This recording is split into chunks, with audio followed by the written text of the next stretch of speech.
दुनिया का सबसे अमीर इंसान एलन मस्क, जिसकी नेटवर्थ 300 बिलियन से भी ज्यादा है। ये बंदा एक साथ 10 से ज्यादा देश खरीद सकता है। इसकी नेटवर्थ का अंदाजा आप इस बात से लगा सकते हो, दुनिया के 211 मुल्कों में बस 40 देश ऐसे हैं जिनकी जीडीपी एलन मस्क की नेटवर्थ से ज्यादा है। अपनी नेटवर्थ से भी ज्यादा अपना नेटवर्क बना चुका है ये बंदा। इसका एक ट्वीट पूरा मार्केट गिरा सकता है और पूरा मार्केट उठा सकता है। क्या ये बंदा सच में हम आम लोगों से 10 साल की आगे की सोचता है? क्या ये बंदा सच में फ्रीडम ऑफ स्पीच प्रमोट करना चाहता है, या ये सब अपने फायदे के लिए करता है? इन सब सवालों का जवाब इसकी छोटी सी कहानी में बताता हूँ। एलन मस्क अपने बचपन में ही कंप्यूटर्स का बहुत बड़ा शौकीन था। छोटी सी उम्र में ही एलन मस्क अपने पापा को कंप्यूटर खरीदने के लिए मनाता है। वो अपना पहला कंप्यूटर कोमोडोर VIC-20 खरीद लेता है। कंप्यूटर्स के मैनुअल के हिसाब से कंप्यूटर के बेसिक लेसन सीखने के लिए 6 महीने का टाइम लगता है, लेकिन एलन ने 3 दिन में ही सब कुछ सीख लिया और फिर उस पर एक वीडियो गेम भी बना दी और उसे $500 में बेच देता है। बचपन से एलन मस्क को बाकी बच्चे पसंद नहीं करते थे, जिसके लिए उसे स्कूल में मारा जाता था और कई बार हॉस्पिटलाइज्ड भी करना पड़ा। एलन मस्क अपने बाप को भी ज़्यादा पसंद नहीं करता था। उसके हिसाब से उसका बाप तारीफों के काबिल नहीं था। एलन मस्क अपने टीन एज में ही साउथ अफ्रीका खाली हाथ छोड़ देता है और वहाँ से अकेले ही सबसे पहले कनाडा जाता है और वहाँ कुछ महीनों के लिए रहता है। उसके बाद वो अपने भाई से मिलता है और पालो अल्टो चला जाता है और अपना पहला बिजनेस Zip2 नाम से बना देता है।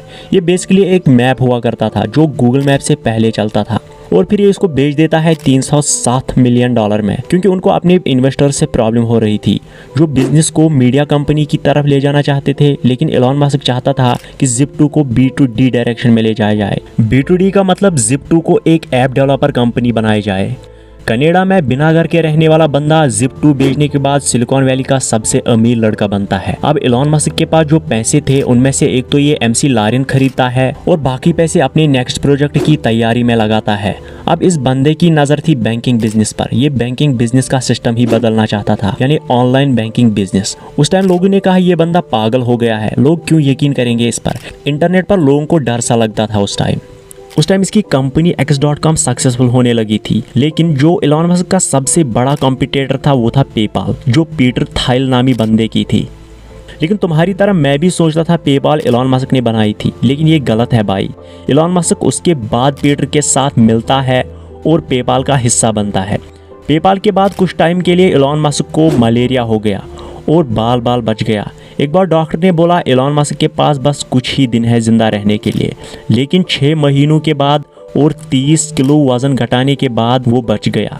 और फिर ये पेपाल भी बेच देना चाहता था, क्योंकि इसको CEO की पोजीशन से निकाल दिया गया था बोर्ड ऑफ डायरेक्टर्स के जरिए। बोर्ड ऑफ डायरेक्टर्स यानी वो बंदे जो कंपनी के किसी भी डिसीजन के लिए वोट करते हैं, क्या होना चाहिए कंपनी में या क्या नहीं होना चाहिए।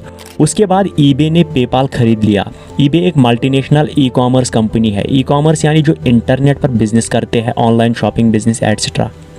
यहाँ से मिलता है एलन मस्क को $250 मिलियन। कंपनी बेचने के बाद एक बुक पब्लिश हुई पेपाल वार्स के नाम से, जिसमें एलन मस्क को कंपनी का दुश्मन बताया गया था। उसकी ही वजह से कंपनी को बेच दिया गया था। उसके बाद एलन के पास टाइम ही टाइम था, तो वो अपने बचपन का ख्वाब वापस देखने लगा। उसका ख्वाब था कि मैं मार्स पर जाऊं। वो नासा की वेबसाइट पर जाता है और देखता है क्या नासा का कोई प्लान है मार्स पर जाने के लिए। उसको वहां से नासा का कोई प्लान नहीं लगता मार्स पर जाने के लिए। उसके बाद एलन मस्क रशिया के लिए निकलता है, ये सोचकर कि वो वहां से रॉकेट खरीद सकता है या नहीं, और वहां से वो उल्टे पांव भाग जाता है रॉकेट्स का प्राइस देखकर। वापस आने के बाद वो रॉकेट बनाने की बुक्स पढ़ लेता है और डिसाइड करता है वो खुद के लिए रॉकेट खुद बना लेगा। और यहाँ से शुरुआत होती है SpaceX की। SpaceX की शुरुआती दिनों में ही अनफॉर्चुनेटली उसका बड़ा बेटा इन्फेंट डेथ सिंड्रोम से मर जाता है। लेकिन एलन मस्क को SpaceX की शुरुआत से ही लोग जानने लगे थे, क्योंकि एक ऐसा कदम उठाना कि मैं मार्स पर जाऊं ये कोई आम बात नहीं थी। लेकिन एलन मस्क का बिहेवियर ठीक नहीं था। SpaceX का एक सबसे ज़रूरी मुलाजिम स्टीव डेविस कहता है एलन मस्क एक बहुत ही गैर जिम्मेदार इंसान है, क्योंकि डेविस को एक बार एक ऐसा काम दिया गया था जो करना तकरीबन इम्पॉसिबल था। एक SpaceX का इंजीनियर कहता है वो काम अगर दूसरे एयर स्पेस कंपनी का इंजीनियर करता तो उसके लिए तकरीबन $1,20,000 लग जाते, लेकिन एलन मस्क उसके लिए बस $5,000 देता है। स्टीव ने उसके लिए पूरी जान लगा ली और 9 महीने के बाद बस $3,900 में ही कंप्लीट करता है, जिस पर स्टीव खुशी से एलन को ईमेल करता है, लेकिन एलन मस्क का रिप्लाई होता है बस ओके। इलॉन मस्क का यही बिहेवियर उनके काफी एम्प्लॉयज को पसंद नहीं आता। इलॉन मस्क को हमेशा से ही फ्यूचरिस्टिक कार्स में भी इंटरेस्ट था।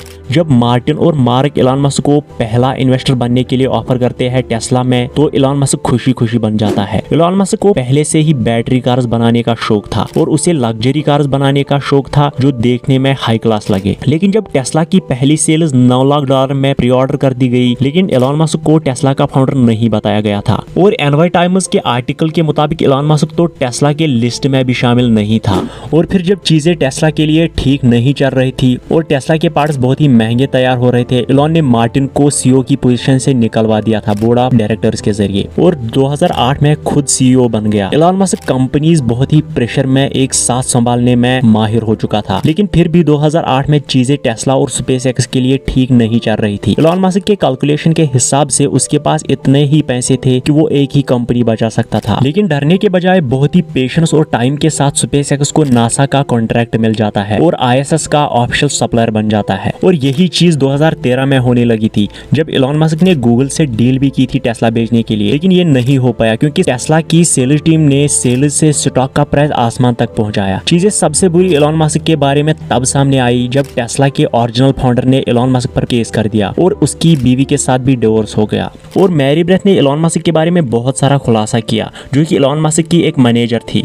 उसने इलॉन मस्क को हर कंपनी में मदद की। एक दिन उसने इलॉन मस्क से एग्जीक्यूटिव की जॉब मांग ली, जिस पर इलॉन मस्क ने उससे कहा तुम वेकेशन पर जाओ कुछ दिन के लिए, मैं देखना चाहता हूँ क्या मैं खुद मैनेज कर सकता हूँ तुम्हारे बगैर। जब वो वापस आई, इलॉन मस्क ने उसे कहा अब तुम्हारी जरूरत नहीं है यहाँ पर। इलॉन मस्क के प्लान से हमेशा से ही ये पता चलता है कि वो कितना अलग तरीके से सोचता है। हैमर बेकर एक फेसबुक का इंजीनियर था जो कहता है हमारी जनरेशन के सबसे अच्छे दिमाग अब बस इस चीज पर लगे हुए हैं कि लोगों को कैसे एड्स पर क्लिक करवाया जाए, और इलॉन मस्क इस पर कहता है यही वजह है कि इनोवेशंस कम हो रही है। लेकिन आजकल इलॉन मस्क खुद इनोवेटिव होने से ज्यादा मार्केट को फ्लक्चुएट करने में लगे हुए हैं। उसके एक ट्वीट से यूएस का मार्केट फ्लक्चुएट होता है, जिसकी वजह से उसे ट्वीट करने से पहले SEC से अप्रूवल लेना पड़ता है, जिसके लिए इलॉन काफी टाइम से कोर्ट में लड़ रहे हैं। इलॉन मस्क के ट्वीट से लोग अंदाजा लगाते हैं कि वो नेक्स्ट किस चीज में इन्वेस्ट कर सकते हैं, इसलिए इमेच्योर इन्वेस्टर्स ज्यादा एक्साइटेड हो जाते हैं उसके ट्वीट से। इलॉन ने पहले उन क्रिप्टोज को प्रमोट किया जो कुछ नहीं थे। पहले डोज के बारे में ट्वीट किया और लोगों को इन्वेस्ट करवाया और खुद पैसे कमाए। फिर उसके बाद बिटकॉइन के बारे में ट्वीट किया